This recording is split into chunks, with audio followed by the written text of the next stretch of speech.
This quote from Seth is very interesting in my opinion.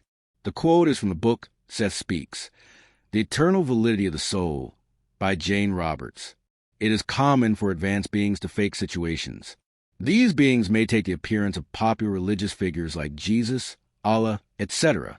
Talking in first person is this advanced being Seth, a non-physical entity. He faked to be Moses to help an Arab during his transition after physical death. I have served as a rather creditable Moses on several occasions, and once, though this is hard to believe, to an Arab.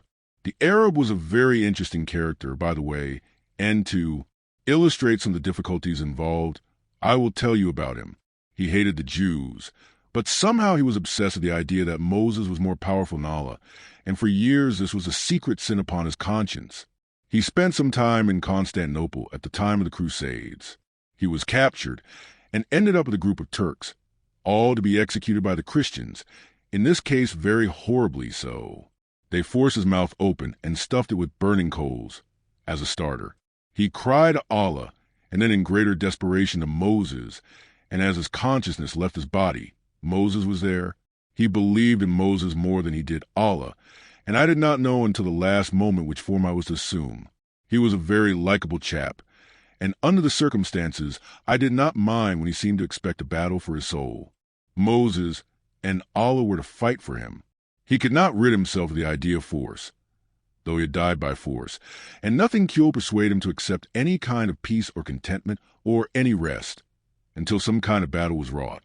A friend and I, with some others, staged a ceremony, and from opposite clouds in the sky Allah, and I shouted out our claims upon his soul, while he, poor man, cowered on the ground between us. Now, while I tell this story humorously, you must understand that the man's belief brought about, and so to set him free, we worked it through. I called upon Jehovah, but to no avail, because our Arab did not know Jehovah, only of Moses. It was in Moses he put his faith. Allah drew a cosmic sword, and I set a fire so that he dropped it. It fell to the ground and set the land aflame. Our Arab cried out again. He saw leagues of followers behind Allah, and so leagues of followers appeared behind me. Our friend was convinced that one of the three of us must be destroyed, and he feared mightily that he would be the victim. Finally, the opposing clouds in which we appeared came closer. In my hand I held a tablet that said, "Thou shalt not kill." Allah held a sword.